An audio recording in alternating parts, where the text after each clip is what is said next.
Assalamualaikum warahmatullahi wabarakatuh.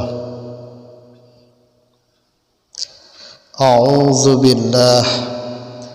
Bismillah, alhamdulillah, wassalatu wassalamu ala rasulillah. Allahumma shalli ala sayyidina Muhammadin ibni Abdillah wa ala alihi wa sahbihi wa mawalah lahum bi ihsanin ila yaumil qiyamah. Amma ba'dah. Saudara-saudaraku yang sama-sama mengharap ridha Allah Subhanahu wa ta'ala, pada kesempatan kali ini Mutiara Hikmah ingin melanjutkan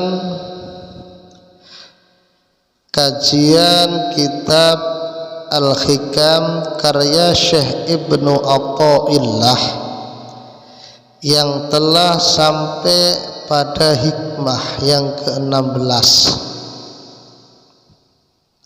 yaitu bukti tidak terhalangnya Allah Subhanahu wa ta'ala. Syekh Ibnu Athaillah berkata, Bismillahirrahmanirrahim. Kaifa yutasawwaru ayyahjubahu syai'un wa huwa alladhi adhhara kulla syai'. Kata Syekh Ibnu Athaillah, bagaimana dapat dibayangkan bahwa sesuatu dapat menghalanginya, sementara dialah yang menampakkan segala sesuatu. Bukti pertama bahwa wujud Allah Subhanahu wa ta'ala tidaklah terhalang sesuatu adalah bahwa bagaimana mungkin wujud Allah terhalang sesuatu, sedangkan Allah adalah zat yang menampakkan segala sesuatu dengan cahaya wujudnya, dan dialah yang menciptakan segala sesuatu dari ketiadaannya. Kaifa yatasawwaru ayyahjubahu syai'un wa huwa alladhi dhahara bi kulli syai'.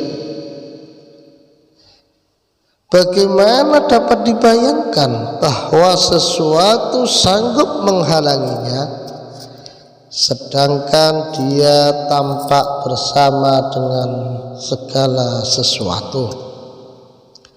Bukti kedua bahwa wujud Allah tidaklah terhalang sesuatu adalah bahwa bagaimana mungkin wujud Allah terhalang, sedangkan wujud Allah bersama dengan segala sesuatu, sehingga tidaklah ada yang wujud lain besertaan dengan wujudnya Allah.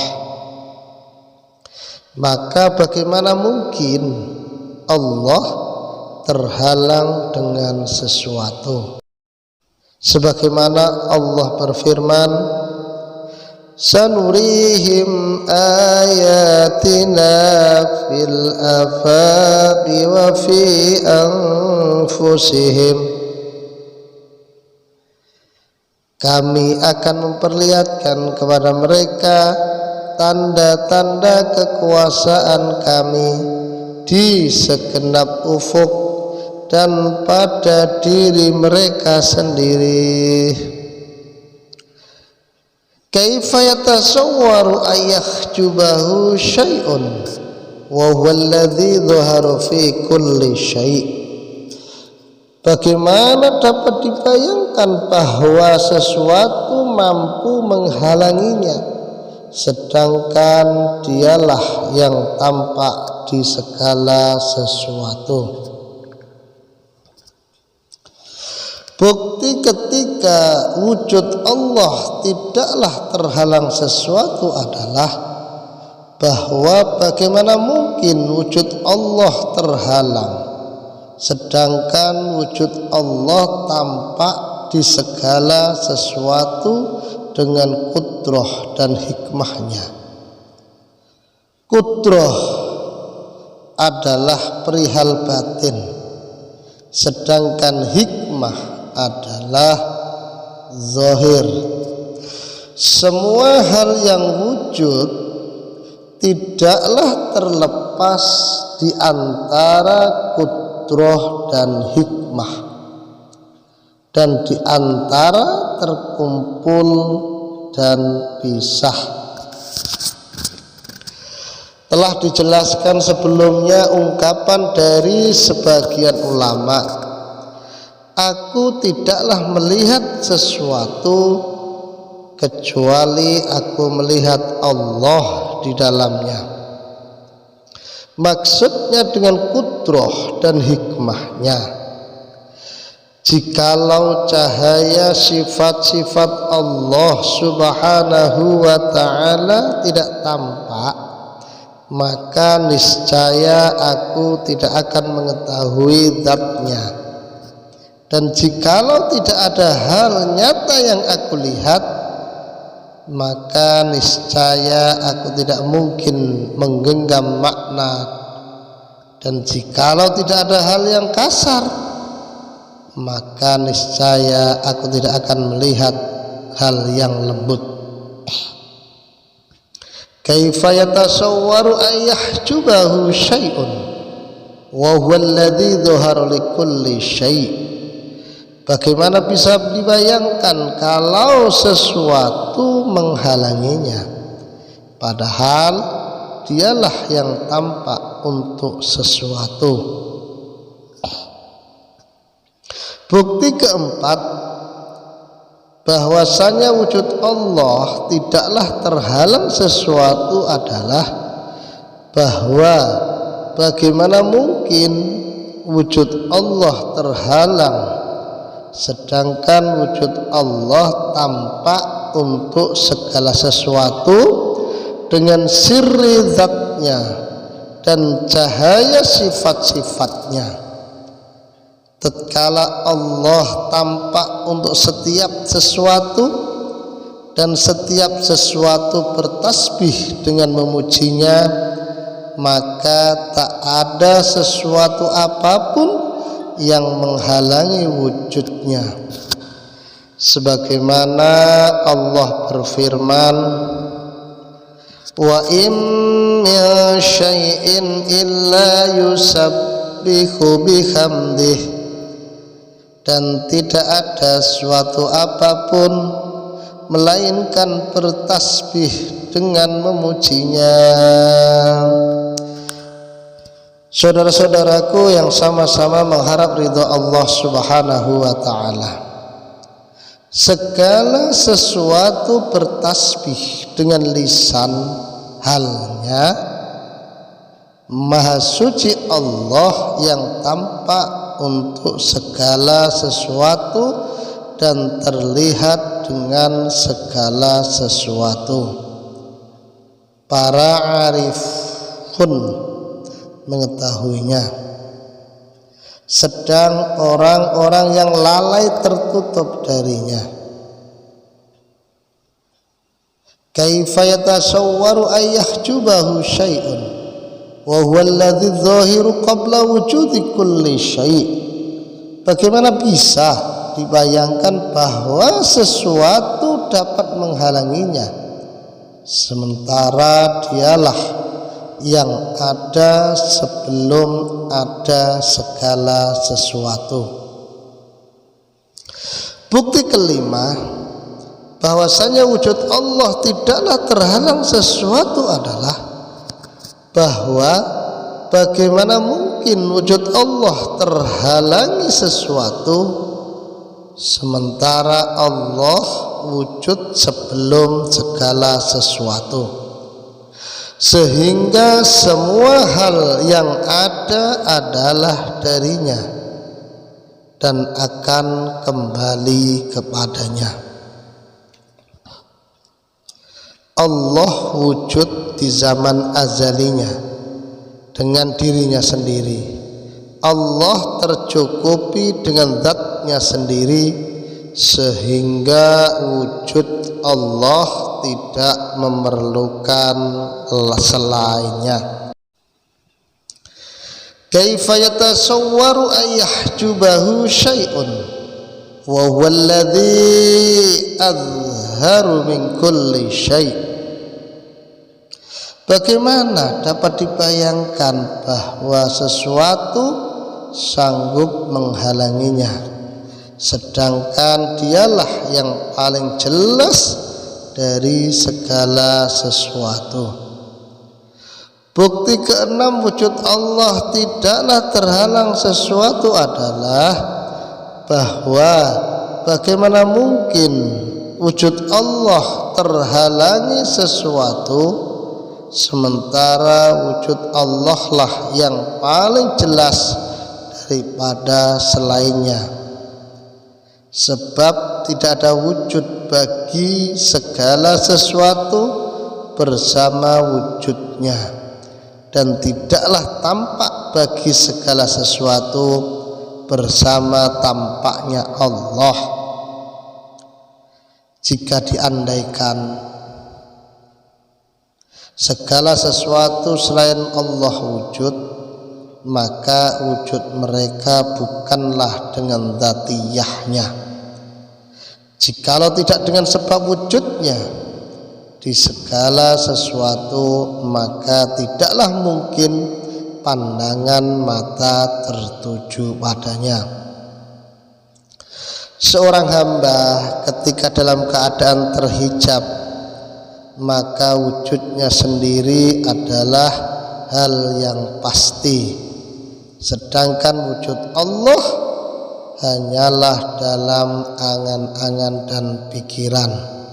Sebaliknya, jikalau seorang hamba telah mengetahui Allah, maka wujud Allah akan pasti baginya, dan wujud selain Allah adalah mustahil.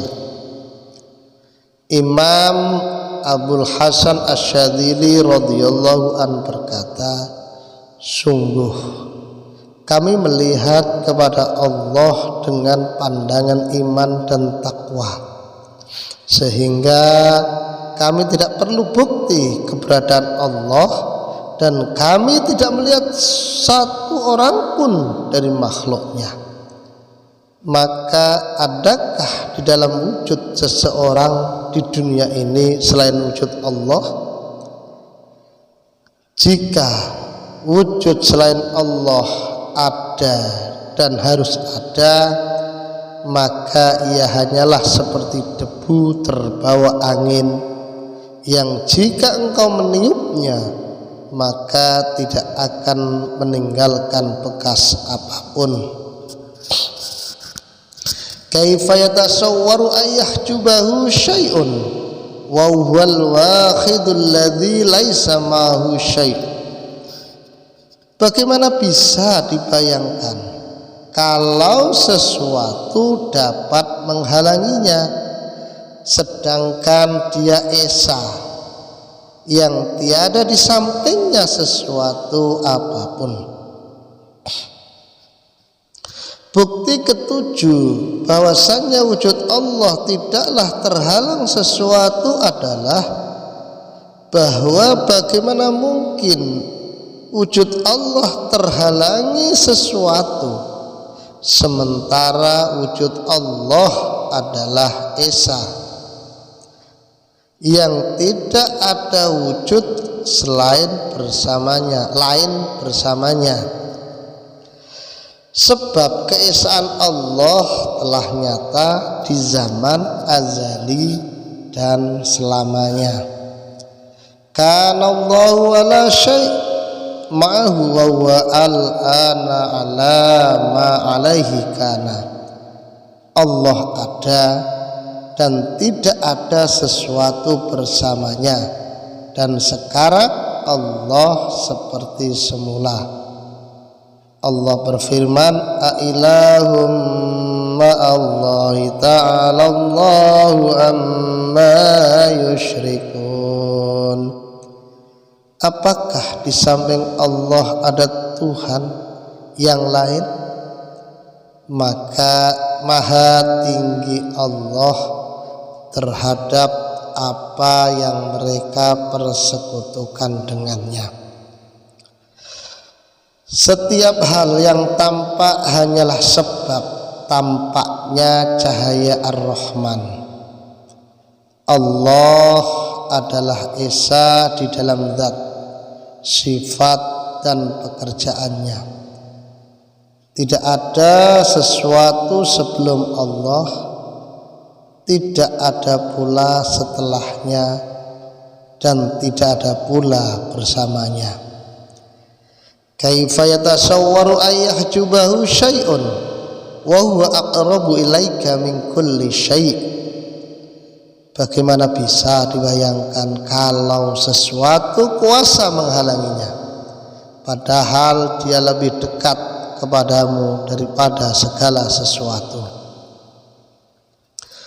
Bukti kedelapan wujud Allah tidaklah terhalang sesuatu adalah bahwa bagaimana mungkin wujud Allah terhalangi sesuatu, sementara wujud Allah lebih dekat dengan kita daripada segala hal sesuatu.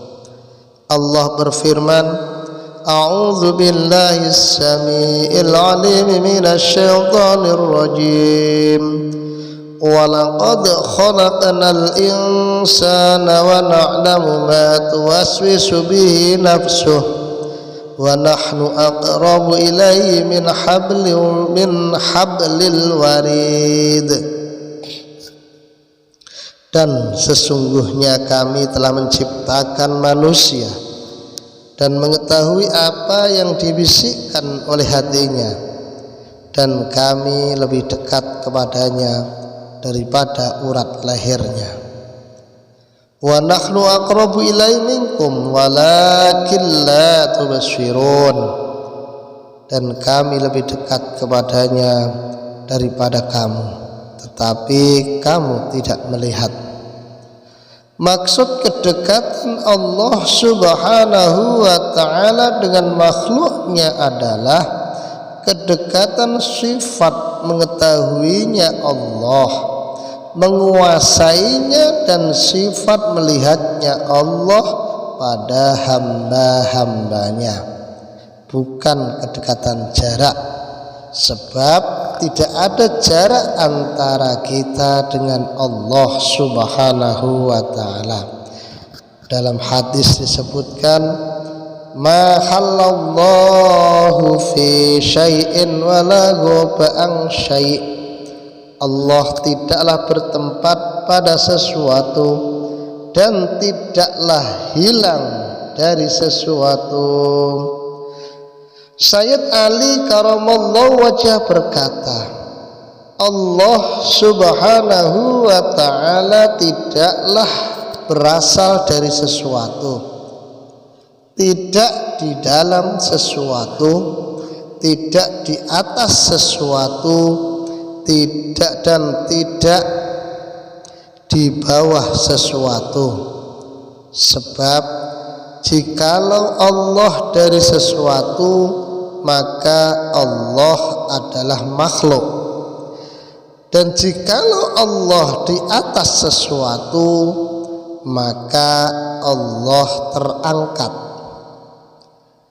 Jikalau Allah berada di dalam sesuatu, maka niscaya geraknya Allah akan terbatas, dan jikalau berada di bawah sesuatu, maka niscaya Allah terkalahkan. Kemudian beliau ditanya, "Wahai anak paman Rasulullah sallallahu alaihi wasallam, lantas di mana Tuhan kita?" Wajah Sayyidina Ali berubah dan beliau terdiam sejenak dan berkata, pertanyaanmu di mana Allah adalah pertanyaan dari tempat. Allah ada dan tidak bertempat. Kemudian Allah menciptakan waktu dan tempat, dan sekarang Allah seperti dahulu tanpa tempat dan zaman. Kaifa yatasawwaru ayyahjubahu syai'un walaulahu ma kana wujudu kulli syai'. Bagaimana dapat dibayangkan kalau sesuatu dapat menghalanginya, sementara seandainya dia tidak ada, niscaya tak akan ada segala sesuatu. Bukti ke-9 wujud Allah tidaklah terhalang sesuatu adalah bahwa bagaimana mungkin wujud Allah terhalangi sesuatu sementara seandainya dia tidak ada, niscaya tak akan ada segala sesuatu. Allah berfirman, wa khalaqa kulla syai'in faqaddarahu taqdira, dan dia telah menciptakan segala sesuatu dan dia menetapkan ukuran-ukurannya dengan serapi-rapinya. Setiap halnya yang tampak di alam nyata dunia ini adalah sebab cahaya dari alam gaib, dan setiap hal yang tampak di alam malaikat adalah sebab limpahan cahaya dari Allah Subhanahu wa ta'ala. Tidak ada wujud bagi segala sesuatu kecuali darinya, dan tidak ada yang mampu berdiri kecuali dengan izin Allah Subhanahu wa ta'ala. Jikalau diandaikan mereka wujud, maka wujud mereka semua adalah hal yang baru dan akan musnah. Tidaklah dianggap ada besertaan zat yang wujud, dan tidak pula disebut hal yang baru besertaan zat yang mendahului segala sesuatu. Oleh sebab itu, muallif Syekh Ibnu Athaillah merasa kagum dan heran dari terkumpulnya dua hal tersebut dengan perkataan, ya ajaban kaifa yadharul wujudu fil adami am kaifa yasbutul hadisu ma'amallahu wasful kitab. Betapa ajaib, bagaimana mungkin wujud tampak dalam ketiadaan, atau bagaimana sesuatu yang baru bisa bersanding dengan yang maha dahulu. Ungkapan mu'alif ini adalah bukti yang ke-10. Wujud dan tidak wujud adalah dua hal yang berlawanan, sedangkan hal yang baru dan terdahulu adalah dua hal yang bertentangan. Masing-masing dari dua hal tersebut tidaklah akan bersatu satu dengan yang lainnya. Telah jelas bahwa Allah Subhanahu wa ta'ala adalah wajib wujudnya, dan selain Allah Subhanahu wa ta'ala adalah tidak ada. Apabila wujud telah tampak, maka hilanglah hal yang tidak wujud. Lantas bagaimana mungkin digambarkan bahwa wujud Allah terhalangi oleh hal yang tidak ada? Allah tidaklah terhalang oleh hal batil. Allah berfirman,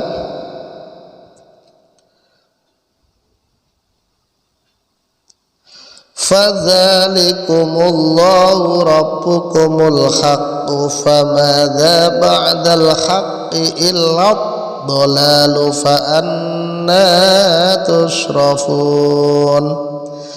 Maka zat yang demikian itulah Allah Tuhan kamu yang sebenarnya, maka tidak ada sesudah kebenaran itu melainkan kesesatan. Maka bagaimanakah kamu dipalingkan dari kebenaran? Tidaklah ada wujud segala sesuatu besertaan wujudnya Allah, maka tertolaklah pendapat tentang hulul, sebab hulul menuntut wujud selain Allah sehingga muncul di dalam dirinya makna ketuhanan.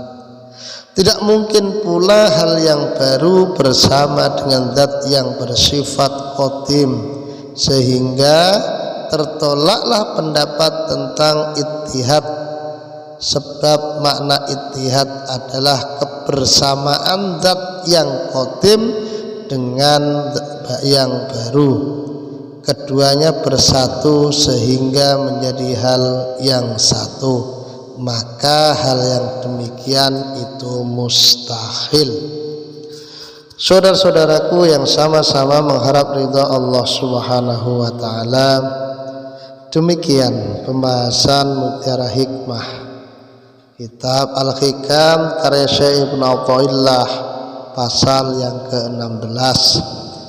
Mudah-mudahan bermanfaat, bisa menambah keimanan dan keyakinan kepada Allah Subhanahu wa taala, sehingga kita selalu dan senantiasa dekat dengan Allah, dan mudah-mudahan kita selalu dan senantiasa dicintai oleh Allah, sehingga mudah-mudahan kita mendapatkan kebahagiaan di dunia ini dan mendapatkan kebahagiaan kelak di akhiratnya Allah Subhanahu wa taala. Saudara-saudaraku yang sama-sama mengharap ridha Allah Subhanahu wa taala, mungkin hanya ini yang bisa Al-Fakir sampaikan, kurang lebihnya mohon maaf. Saya akhiri, wal afu minkum wallahul musta'an ila tariqil hasan wallahu yaqdi bi ibadi wafirah li walakum fi darajatil akhirah. Summa assalamu alaikum warahmatullahi wabarakatuh.